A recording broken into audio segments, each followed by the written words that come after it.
Hello guys, welcome back to my YouTube channel SKM study a way of success. मैं हूं आपका educator Shivam Mishra. आपका स्वागत करता हूं आपके अपने यूट्यूब चैनल SKM स्टडी पर। तो यहाँ पे यार बच्चों चैप्टर 1 से लेकर 14 तक, जी हाँ, सबसे महत्वपूर्ण प्रश्नों बताया है मैंने। इसमें आपका बहुविकल्पी, अति लघुत्तरी, लघुत्तरी, द्विउत्तरी यानी सारे टाइप के प्रश्नों को प्यार बच्चों हमने सॉल्व किया। मतलब कि तरफ से बीच बीच कोई चैप्टर नहीं, लेकिन एक तरफ से मैंने छाट के बनाया जो भी है, ठीक है ना।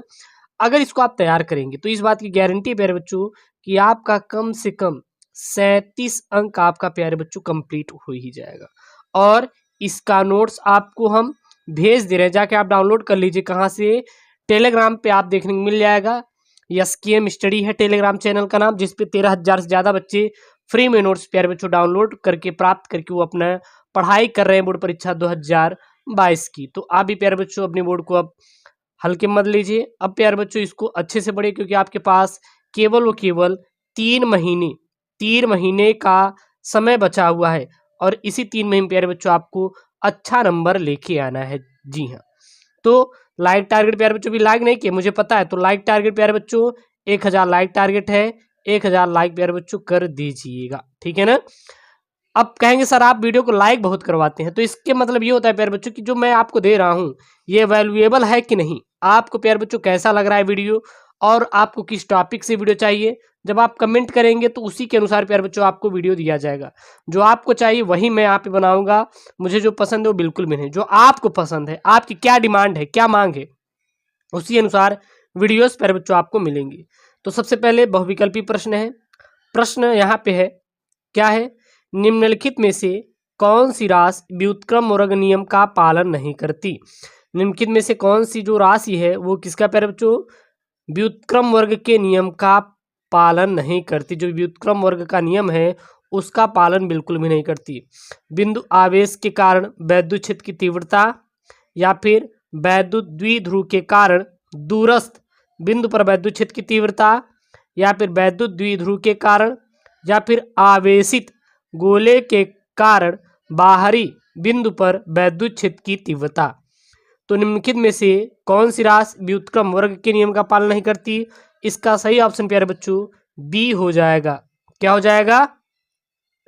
वैद्युत द्विध्रुव के कारण दूरस्थ बिंदु पर वैद्युत क्षेत्र की जो तीव्रता होती है, यह कभी भी प्यारे बच्चों व्युत्क्रम वर्ग नियम का पालन बिल्कुल भी नहीं करती है। राइट आंसर प्यारे बच्चों क्या है? यहाँ पे बी है, यानी उत्तर क्या लिखेंगे? उत्तर लिखेंगे वैद्युत द्विध्रुव के कारण दूरस्थ बिंदु पर वैद्युत क्षेत्र की तीव्रता कभी भी पालन नहीं करती। ठीक है, अगला प्यारे बच्चों यहाँ पे है। प्रश्न क्या है? प्रश्न ये है, वैद्युत द्विध्रुव के कारण केंद्र आर से आर दूरी पर, वैद्युत द्विध्रुव के कारण केंद्र से आर दूरी पर अक्ष में स्थित बिंदु पर वैद्युत क्षेत्र की तीव्रता एवं विमा क्रमशः ई तथा वी है। यानी कि ई तथा वी में संबंध क्या होगा? ई बराबर वी अपान आर, या फिर ई बराबर वी अपान 2r, या फिर ई बराबर 2v अपान आर, या फिर ई बराबर 2r। तो वैद्युत द्विध्रुव के कारण केंद्र से आर दूरी पर अक्ष में स्थित बिंदु पर वैद्युत क्षेत्र की तीव्रता एवं विभव क्रमशः ई तथा जो वी होंगे वो होंगे ई बराबर वी आर। राइट आंसर क्या हो जाएगा? ई बराबर वी आर। प्यारे बच्चों यहाँ पे आपका राइट आंसर हो जाएगा। उत्तर कौन सा सही होगा आपका? ए ऑप्शन आप क्लोज कर लीजिए। ये प्यारे बच्चों आपका राइट आंसर है, जो कि बहुत ही प्यारे बच्चों महत्वपूर्ण है। अगला प्रश्न है यहाँ पे। प्रश्न क्या है? एक 100 वाट 220 वोल्ट का बल्ब 100 वोल्ट की सप्लाई से जुड़ा हुआ है। मतलब एक 100 वाट 220 वोल्ट का बल्ब है।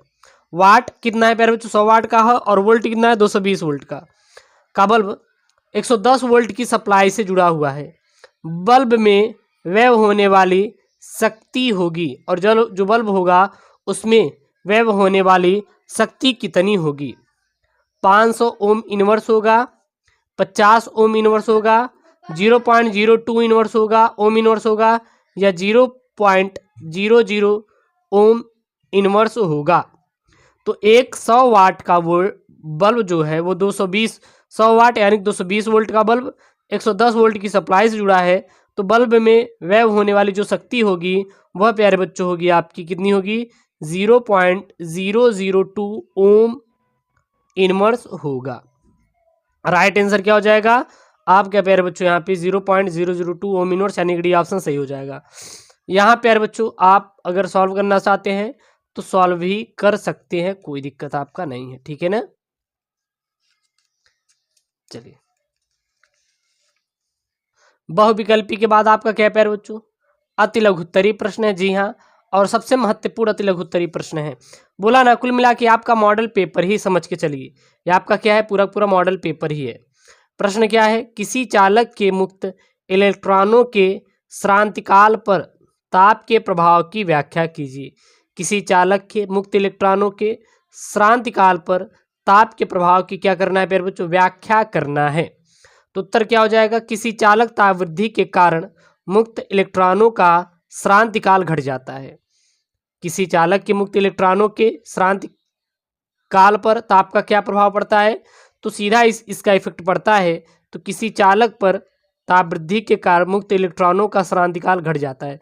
और ये प्यारे बच्चों आप पूरा आप मॉडल पेपर ही समझ के चलिए, मॉडल पेपर विथ सोल्यूशन के साथ है इसमें, ठीक है ना। जो मॉडल पेपर है आपका क्या है, ये सोल्यूशन के साथ है और इसी प्रकार प्यारे बच्चों 100% गारंटी आपके पेपर में आएगा, इससे बाहर कोई रहेगा भी नहीं।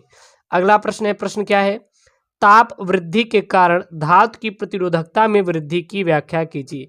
ताप वृद्धि के कारण धातु की प्रतिरोधकता में वृद्धि की क्या करना है व्याख्या करना है। तो ताप में वृद्धि होने से धातु की प्रतिरोधकता हमेशा हमेशा क्या हो जाती है बढ़ जाती है। यदि ताप में वृद्धि कर देंगे तो जो धातु की प्रतिरोधकता होगी वो क्या हो जाएगी प्यारे बच्चों बढ़ जाएगी। अगला प्रश्न है यहाँ पे, प्रश्न क्या है, प्रश्न ये है कि मिश्रित क्रम में सेलों के संयोजन में अधिकतम धारा की क्या शर्त है। मिश्रित क्रम में, किस क्रम में, मिश्रित क्रम में यानी कि मिक्स सेलों के संयोजन में अधिकतम धारा की क्या शर्त है।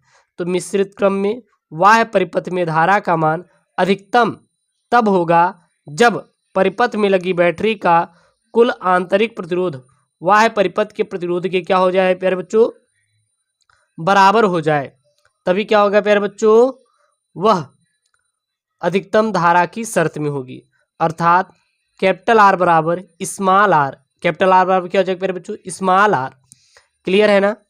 अगला यहाँ पे प्रश्न है, प्रश्न क्या है यहाँ पे, संधारित्रों में परावैद्युत पदार्थ के उपयोग से धारिता क्यों बढ़ती है।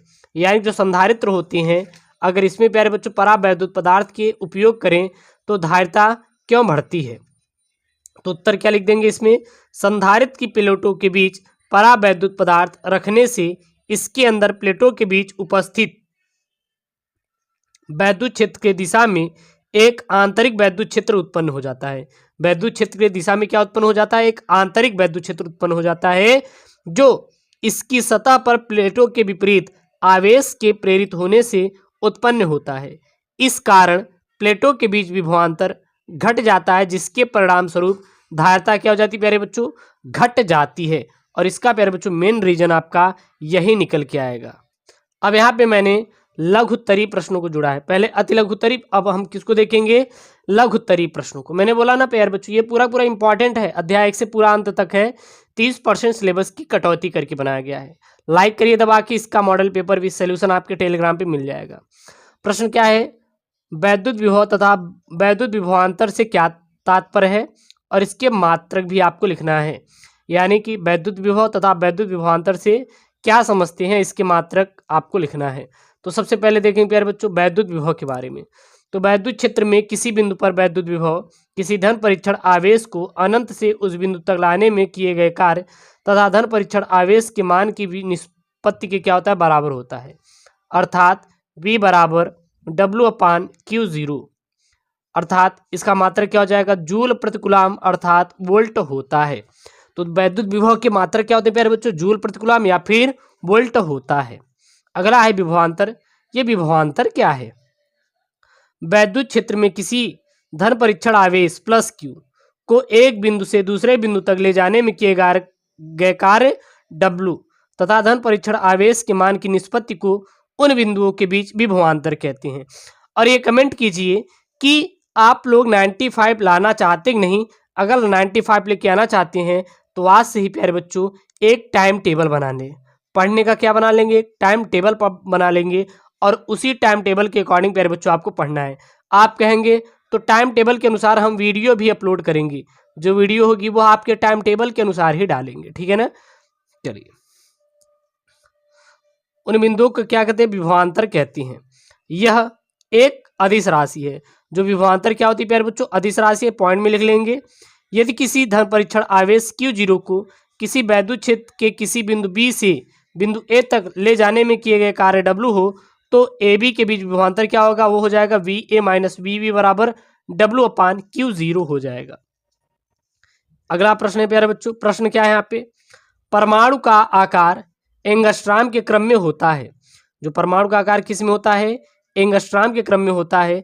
अतः प्रोटॉन व इलेक्ट्रॉन के बीच वैद्युत बल अत्यधिक होना चाहिए, तब चालक के भीतर वैद्युत क्षेत्र शून्य क्यों होता है, ऐसा रीजन क्या है। तो इसका उत्तर क्या हो जाएगा प्यारे बच्चों, ये टिक लगा लीजिए। चालक के भीतर वैद्युत क्षेत्र शून्य होता है क्योंकि वैद्युत क्षेत्र केवल आवेश की अधिकता के कारण है। हम जानते हैं कि कोई भी परमाणु पूर्णतः क्या होता है, हमेशा आवेशहीन होता है, उस पर कोई आवेश नहीं होता। अर्थात समझने के लिए कह सकते हैं कि आवेश की अधिकता परमाणु पर नहीं पाई जाती। यदि आवेश शून्य है तो सूत्रानुसार क्या हो जाएगा, E बराबर 1/4πε0 into Q upon R square, जहाँ क्यू क्या है, परमाणु का आवेश है, आर आपका क्या है, यह दूरी है, यह क्या है, दूरी है। जो आर है यह आवेश, सॉरी यहाँ पे ये रहेगा आवेश, आवेश क्यू सी बिंदु की क्या है, दूरी है। इसका प्यारे बच्चों पूरा नोट्स बोले तो पीडीएफ कहाँ पाएंगे, टेलीग्राम पे मैंने सेंड कर दिया है, जाके वहाँ से डाउनलोड करके प्यारे बच्चों पढ़ लीजिएगा। वीडियो को लाइक करें और अपने दोस्तों के साथ शेयर करें। ओके दोस्तों, थैंक यू, जय हिंद।